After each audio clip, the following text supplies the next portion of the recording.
салому дуруди бепоён ба кулли мухлисони барномаи дар шабакаҳои иҷтимоӣ. Фирдавси хурсанд топ хабарҳои варзиширо мегӯяд. Сар мекунем. дастаи футболи тоҷикон дар ватани футбол. як гурӯҳ ҷавонони ватандӯст ва футболдӯсти тоҷик ки дар Англия кору фаъолият мекунанд, ҳамин сол як дастаи футболӣ ташкил карданд. номи ин даста Tajik United FC мебошад ки дар муддати кӯтоҳ бачаҳо аллакай дастаро дар Ассотсиатсияи футболи Англия сабти ном намуданд ва шомили лигаи нимкасбӣ Middlesex County League гардиданд. гап сари ин аст ки акнун тоҷикбачаҳои Англия дар моҳи август расман бозиҳои мавсими худро шурӯъ мекунанд. пеш аз оне ки бачаҳо бозиҳои расмии худро оғоз кунанд, аллакай ду бозии дӯстона бо дастаҳои қавӣ аз ҷумла финалистони County League дар Брайтон ва дастаи Diversity United FC анҷом доданд. маҳорати бачаҳои тоҷикро дида кордонони футбол дар минтақаҳои Англия хостори ҳамкорӣ шуданд. ҳатто мураббии дастаи мо як нафари пуртаҷриба дар футболи Англия мебошад. ҳатто бачаҳо бидуни ягон сарпараст имкон пайдо карданд ки майдони Hive Londonро ҳамчун майдони хонагӣ дар мусобиқаи дар пеш истода истифода баранд. хулас, бачаҳо дастаи тоҷикон дар Англия нав таъсис ёфт ва ҳоло дар сатҳи Step 7 ё худ дивизиони 11-уми футболи Англия қарор дорад. аз ин зина мешавад ки ба чемпионшипу ба премер-лига ҳаракат кард. барои ин чӣ лозим аст? дастгирии мухлисони футболи тоҷик. барои ҳамин биёед бачаҳо то ким кадом як блогеру як овурагардро муҳокима кардан дар шабакаҳои иҷтимоӣ шербачаҳои тоҷик дар Англияро дастгирӣ мекунем то ба қуллаи премер-лигаи Англия бирасанд. чӣ гуфтед? ман силкаи инстаграми онҳоро дар ҷои комментария мегузорам. даромада ҳатман обуна шавед ва вақти дастгирӣ дастгирашон бошед. акнун ҳама чиро тамом кардем, навбати супоридани вазифаҳост. ки ба куҷо ва барои чӣ меравад ва ки киро намемонад ки ба куҷое равад. як расонаи машҳури варзишии ҷаҳон бо номи La Stampa имрӯз хабар дод ки Юрген Клоп имрӯз ё пагоҳ сармураббии дастаи Рома мешавад. ҳамин саҳари барвақт аллакай чандин журналистони мӯътамади итолиёвӣ тасдиқ намуданд ки Юрген Клоп расман бо ширкати Red Bull ҳамкориҳои худро қатъ кард ва зимни гуфтушунид бо намояндаҳои дастаи Рома ба гирифтани симати сармураббигии дастаи Римӣ розигӣ дод. рӯзноманигори мӯътабар Дэйв Окоб низ таъид кард ки ҳарду ҷониб ба созиш расиданд ва дар ин бора хабари расмӣ дар охири ҳамин ҳафта нашр хоҳад шуд. сармураббӣ Клоп дар охири мавсим гузашта Ливерпулро тарк кард. дерена гузашта ӯ директори глобалии футболи ширкати Red Bull Group таъин шуд. аммо суоли асосӣ ин аст ки барои чӣ Рома барои сармураббие ки метавонад дар футбол таҳввулоти бузург ба миён биёрад, чаро ба дастае меравад ки корро бояд аз сифр шурӯъ намояд? ба хотири наҷоти карьераи Дибала ё мехоҳад Элдор Шомуродовро аз курсии эҳтиётӣ берун барорад? ман ки то хабари расмӣ набарад бовар надорам, вале то ба истилоҳ селфии ӯро бо Сауд Абдулҳамид набинам бовар намекунам. туби тиллоӣ имсол андак барвақттар супорида мешавад. дирӯз маҷаллаи Франс футбол ва расонаҳои мӯътамади варзишии ҷаҳонӣ расман хабар доданд ки маросими ҷоизасупории туби тиллоӣ рӯзи 22 сентябри соли 2025 баргузор карда мешавад. маросими мазкур дар шаҳри Париж барпо мегардад. акнун баҳсу ҷанҷолу нофаҳмиҳо пеш аз маросим шурӯъ мешаванд ва ҳар кас дар мавриди соҳиби ояндаи туби тиллоӣ номзади худро дорад. шумо чӣ андеша доред ки баъди мавсими футболии 2024-25 барои гирифтани туби тиллоӣ бештар арзанда буд? ҳоло номзадҳои асосии гирандагони ҷоизаи мазкур аввали моҳи август расонаӣ хоҳанд шуд.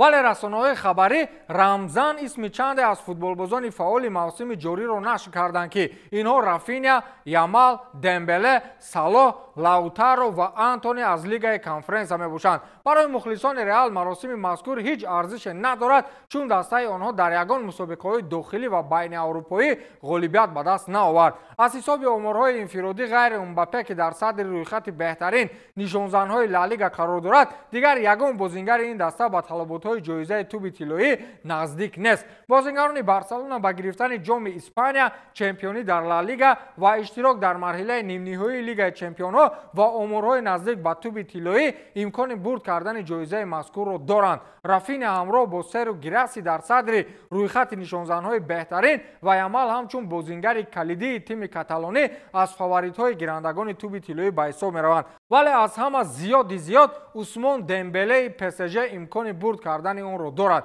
Агар ПСЖ чемпион шавад, на ба бозингарони Барселона хӯрок асту, на барои Реал ягон устухон. Манчестер Сити дар ҳоли алвидо бо беҳтарин нимҳимоятгари таърихи даста Кевин Де Брюйне қарор дорад.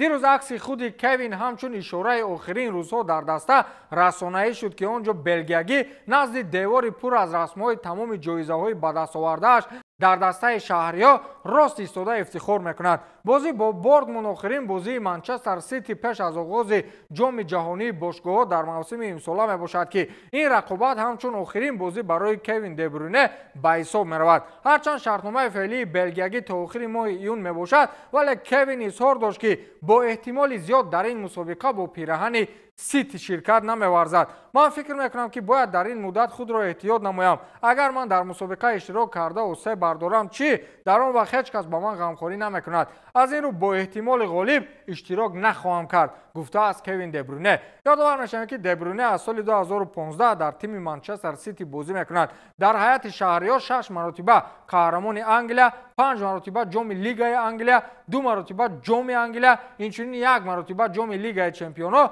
ва 1 бор ҷоми ҷаҳонии бошгоҳҳоро ба даст овардааст. дар мавриди голҳои аввалини Роналдуи хурдӣ дар бозиҳои расмӣ, Роналду дос Сантос Жуниор барои аввалин бор аз ҷониби мунтахаби 15-солаҳои Португалия ба ҳаят даъват карда шуд ва дар дуюмин бозии худ бо пираҳани сурхи баланд ба задани 2 гол даст ёфт. дар бозии аввали худ муқобили мунтахаби Ҷопон аз курсии эҳтиётӣ ба майдон баромад, вале бидуни гол аз он берун шуд. аммо дар дуюмин бозии худ 1 гол бо сару 1 голи дигар бо пои чап вориди дарвозаи мунтахаби 15-солаҳои Хорватия кард. бозии Роналдуи хурдиро зуд дар шабакаҳои маҷозӣ паҳн карданд ва зери он нисбати истеъдоди ӯ муҳокимаҳои зиёде ба миён омад. худи Криштиану Роналдуи асосӣ баъдан навори голҳои писарашро дар саҳифаҳои инстаграмаш гузошта навишт, ки дӯст сиюи аввалини Криштиануи хурдӣ барои Португалия. футбол ба эҷодкорон ниёз дорад. шумо аз футболбозони машҳури собиқ кино мешиносед, ки писараш дар сатҳи худаш бозӣ карда бошад? баъзе ниҳодҳо ва расонаҳо ба баҳсҳои доимӣ мехоҳанд нуқта гузоранд. ҳамин гуна як баҳси калони 20 соли охир аллакай барои Федератсияи байналмилалии таърих ва омори футбол хотима ёфт. ниҳоди мазкур зимни як фарзияи калони расмӣ рӯйхати беҳтарин бозингарони таърихро дар саҳифаи худ нашр кард. он ҷо унвони беҳтарин футболбози ҷаҳонро Лионел Месси соҳиб гардидааст. Месси ба хотири ба даст овардани унвони қаҳрамонӣ дар чемпионати ҷаҳон бо пираҳани мунтахаби Аргентина, 4 ғолибият дар Лигаи Чемпионҳо ва 10 ғолибият дар чемпионати Испанияву 8 туби тиллоӣ ҳамчун серҷоизатарин ва беҳтарин футболбози ҷаҳон дар таърих боқӣ мемонад. изҳор доштааст намояндаи ниҳоди мазкур. рақиби ӯ Криштиану Роналдуро Федератсияи мазкур ҳатто лоиқи ҷои дуюм надид ва бо фарзияи ин ниҳод ҷои дуюм ҳаққу ҳалоли шоҳи футбол Пеле аст. ҳатто баъди Пеле дар ҷои сеюм Марадона ва баъди Марадона Криштиану Роналду мавқеи чорумро соҳиб гардидааст. аммо дӯстон, пешакӣ мегӯям ин фарзияи як ниҳоди футболӣ буд, ки дирӯз расонаӣ шуд. ин фактори асосии беҳтарин будани ин ё он футболбоз шудан наметавонад. ҳазорҳо ниҳодҳои дигаре ҳастанд, ки бо ин фарзия розӣ нестанд. ва ҳамин тамом, то дидори навбатӣ, хайр.